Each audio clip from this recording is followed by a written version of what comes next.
श्री गणेशाय नमः। हमारे सनातन हिंदू धर्म में कार्तिक मास के कृष्ण पक्ष की त्रयोदशी तिथि के दिन धनतेरस का पर्व मनाया जाता है। इस दिन माता लक्ष्मी भगवान, गणेश भगवान, धन्वंतरी और कुबेर भगवान की पूजा की जाती है। धनतेरस के दिन धनतेरस की कथा का श्रवण अवश्य करना चाहिए। इससे सालों भर माता लक्ष्मी भगवान धन्वंतरी की कृपा से मनुष्य निरोगी और घर में धन धान्य भरा रहता है। तो आइए श्रवण करते हैं धनतेरस की कथा। एक समय की बात है, भगवान विष्णु मृत्यु लोक में विचरण करने के लिए आ रहे थे। तब लक्ष्मी जी ने भी उनसे साथ चलने का आग्रह किया। तब विष्णु जी ने कहा कि यदि मैं जो बात कर रहा हूँ तुम अगर वैसा ही मानो तो फिर चलो। तब लक्ष्मी जी ने उनकी बात मान ली और भगवान विष्णु के साथ भूमंडल पर आ गईं। कुछ देर बाद एक जगह पहुंचकर भगवान विष्णु ने लक्ष्मी जी से कहा कि जब तक मैं ना आऊं तब तक तुम यहाँ ठहरो। मैं दक्षिण दिशा की ओर जा रहा हूं, तुम उधर मत आना। विष्णु जी के दक्षिण दिशा में जाने पर लक्ष्मी जी के मन में कौतूहल जागा कि आखिर दक्षिण दिशा में ऐसा क्या रहस्य है जो मुझे मना किया गया है, और भगवान स्वयं चले गए। लक्ष्मी जी से रहा न गया और जैसे ही भगवान आगे बढ़े लक्ष्मी जी भी पीछे पीछे चल पड़ी। कुछ ही आगे जाने पर उन्हें सरसों का एक खेत दिखाई दिया जिसमें बहुत सारे फूल लगे हुए थे। सरसों की शोभा देखकर वह मंत्रमुग्ध हो गई और फूल तोड़कर अपना श्रृंगार करने के बाद आगे बढ़ी। आगे जाने पर उन्हें एक गन्ने की खेत दिखाई दिया। गन्ने के खेत से लक्ष्मी जी गन्ने तोड़कर उसका रस चूसने लगी। उसी क्षण विष्णु जी आए और यह देखकर लक्ष्मी जी पर नाराज होकर उन्हें श्राप दे दिया कि मैंने तुम्हें इधर आने से मना किया था पर तुम न मानी और किसान की चोरी का अपराध कर बैठी। अब तुम इस अपराध के जुर्म में इस किसान की 12 वर्ष तक सेवा करो। ऐसा कहकर भगवान उन्हें छोड़कर क्षीर सागर चले गए। तब लक्ष्मी जी उस गरीब किसान के घर में रहने लगी। एक दिन लक्ष्मी जी ने उस किसान की पत्नी से कहा कि तुम स्नान करके पहले मेरी बनाई गई इस देवी लक्ष्मी का पूजन करो, फिर रसोई बनाओ।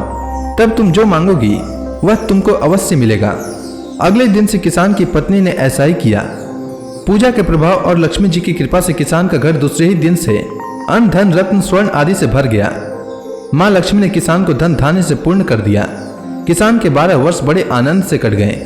फिर 12 वर्ष के बाद लक्ष्मी जी जाने के लिए तैयार हुई। विष्णु जी लक्ष्मी जी को ले जाने के लिए किसान के घर आए तो किसान ने उन्हें भेजने से इनकार कर दिया।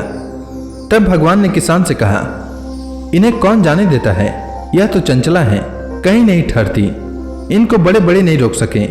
इनको मेरा श्राप था, इसलिए 12 वर्ष से तुम्हारी सेवा कर रही थी। तुम्हारी 12 वर्ष सेवा का समय पूरा हो चुका है।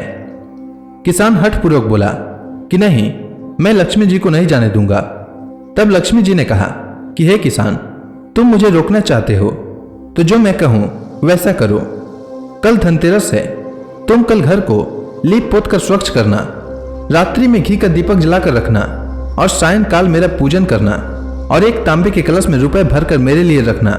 मैं उस कलश में निवास करूंगी, किंतु पूजा के समय मैं तुम्हें दिखाई नहीं दूंगी। इस एक दिन की पूजा से वर्ष भर मैं तुम्हारे घर से नहीं जाऊंगी। यह कहकर वह दीपकों के प्रकाश के साथ 10 दिशाओं में फैल गई।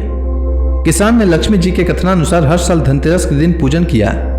उसका घर जीवन भर धन धान्य से भरा रहा। इसी वजह से हर साल धनतेरस के दिन लक्ष्मी जी की पूजा करनी चाहिए। धनतेरस की शाम घर के बाहर मुख्य द्वार पर और आंगन में दीप जलाने की परंपरा है। इसके पीछे भी एक लोक कथा है। कथा के अनुसार किसी समय में एक राजा थे जिनका नाम हेम था। देव कृपा से उन्हें पुत्र रत्न की प्राप्ति हुई। ज्योतिषियों ने जब बालक की कुंडली बनाई तो पता चला कि बालक का विवाह जिस दिन होगा उससे ठीक 4 दिन के बाद वह मृत्यु को प्राप्त होगा। राजा इस बात को जानकर बहुत दुखी हुआ और राजकुमार को ऐसी जगह पर भेज दिया जहां किसी स्त्री की परछाई भी न पड़े। देवयोग से एक दिन एक राजकुमारी उधर से गुजरी और दोनों एक दूसरे को देखकर मोहित हो गए और उन्होंने गंधर्व विवाह कर लिया। विवाह के पश्चात विधि का विधान सामने आया और विवाह के 4 दिन बाद यमदूत उस राजकुमार के प्राण लेने आ पहुंचे। जब यमदूत राजकुमार का प्राण ले जा रहे थे उस वक्त नवविवाहिता उसकी पत्नी का विलाप सुनकर उनका हृदय भी द्रवित हो उठा, परंतु विधि के अनुसार उन्हें अपना कार्य करना पड़ा।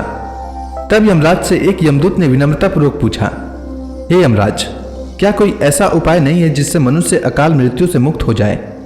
तब दूत के इस प्रकार के प्रश्न सुनकर यमराज ने कहा, हे दूत, अकाल मृत्यु तो कर्म की गति है।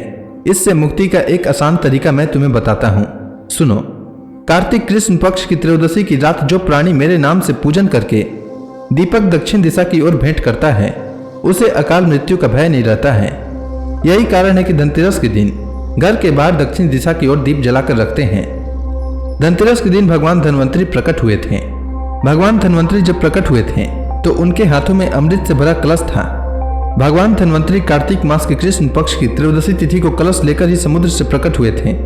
इसलिए ही धनतेरस के दिन धातु के बर्तन आदि खरीदने की परंपरा है।